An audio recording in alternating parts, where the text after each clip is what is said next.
Hey, hey, hey, welcome to another episode of Meet the Shoe Podcast. I'm Sade. I'm Nina. What up, y'all? Yes. Big U indicted. He was double indicted. You Yep, get a week half ago.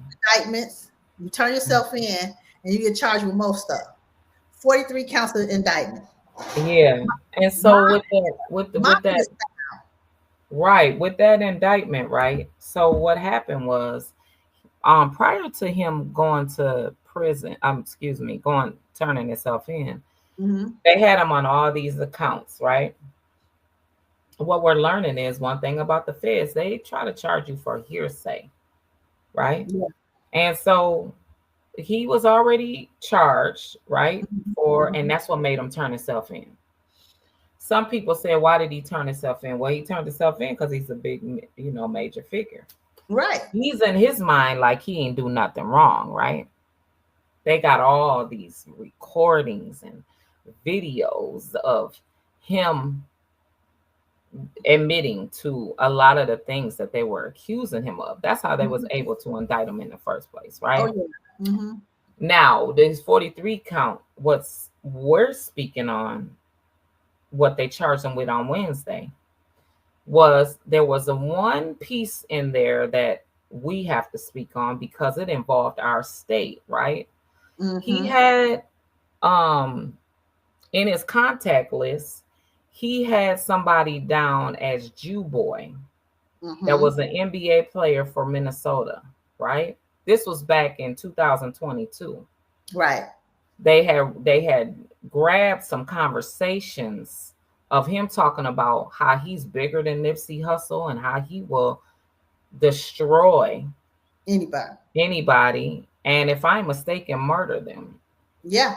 Hmm. So the murder is involving his son's friend that was Right. found in Las Vegas, murdered, right? Kidnapped and murdered. Hmm. There's witnesses that stated that Big U was talking to him or dealt with him Well, 24 hours, 48 hours prior to the young man's death, right? because the young man, didn't he do a diss record about Big U? Yeah. And the thing is, this man, they say he did the murder himself. Wow. He had time to think. He drove 4 hours from LA to Las Vegas and grab this man, kidnap him and kill him. Hmm.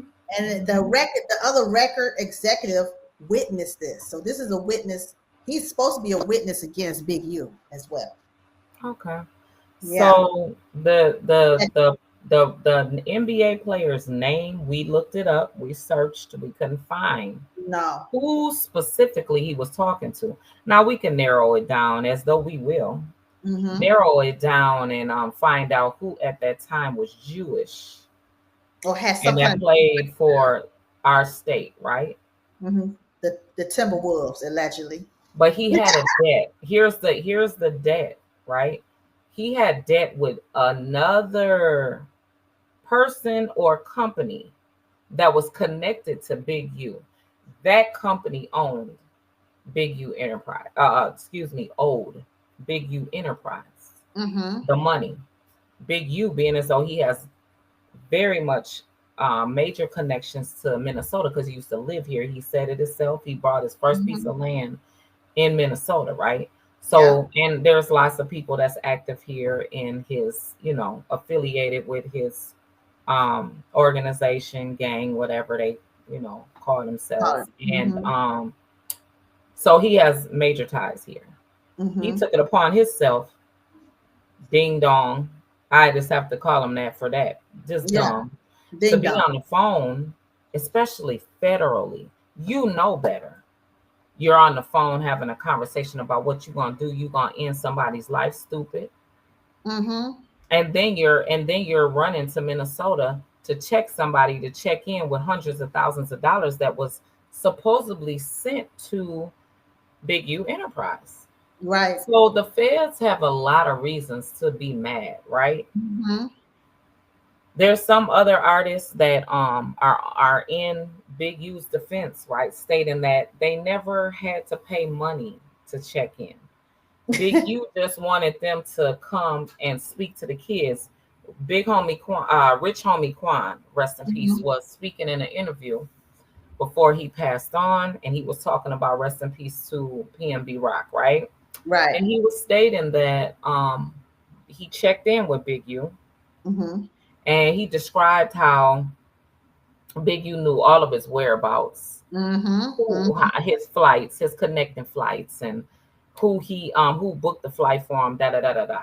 So things like that is scary for artists. When somebody knows that much about your whereabouts when you're coming to town, you internally would want to check in, right? Thinking and hoping that they have your best interests at heart. I wouldn't want to check in with nobody if I'm super huge like that, telling nobody my every whereabouts. You figure it out. Because what we're seeing now, the people that's turning in their whereabouts, honey, they coming up missing. They getting extorted. Like, it's just dumb. Like, for what? But you know what? Go ahead. No, I was just saying, I was going to tell you, I also seen, in doing a little research this morning, I went on this NBA podcast page, and I seen that a lot of the NBA players was asking, why you didn't make the white folks check in? And it was a white player that said that, why the white men ain't checking in? You know what I'm saying? Which is true. Why you making only the black people check in? Why is not the white people checking in? You know? So what do you mean? Like, that's where the feds was having a problem. Also, I could tell, because they like, damn, we done gave you money for you to run your organization to look out for these children. Like Rich homie Quan was saying, I went and I spoke to the kids for him. That's all he wanted me to do. He wanted me to show them, you know, a better way and talk and see what he was doing was telling them, threatening them, telling them they had to check in. So he wouldn't have to pay them to come and speak to kids or do favors for him. Although he was getting he was getting all his government contracts for it to be able to pay people. Yeah, and it's just like, I'm getting this free money to pay y'all, but I'm gonna make y'all pay. Well, but you know for what? Free. Allegedly, didn't he Meek Mill perform somewhere in LA, and he heard one of the homeboys say, to call Big U and say, Meek Mill's here, you know, got the house rocking, it's full, it's packed, and Big U take upon himself, well, hey, kidnap that nigga. He got to check in. You know what I'm saying? Right. I'm like, he is a beast. You know, really, he was strong arming folks. So you know, Meek Mill, they kept him hostage until they called Rick Ross to send that money, $50K, and we'll let him go. So that's the kind of stuff nasty. Allegedly he was doing. Yeah, you know, some people, you know, it is nasty, it's mean, and I think his character just wasn't in the right place. You know what I'm saying? So a lot of people probably glad he's off the streets because the way he was handling things and just being a bully, pretty much a bully. You know what I'm saying? Right. And extorting people, taking their money. You know what I'm saying? Even with him and Nipsey Hussle bumped heads. You know what I'm saying? Allegedly. And but Nipsey was him and his bro standing on business. Yep. So he didn't want to cross that path no more after they little problems. But you know, but a lot of people saying little stuff about Big U doing that, maybe been behind allegedly Nipsey Hussle dying, so being killed. So we'll know a lot of stuff is going to be unfolding during this trial, and he'll never get out. He'll never get out. He get found guilty of all this stuff. I know he's 58 years old. He'll be 59 this year. He at least gonna take it till he's 69.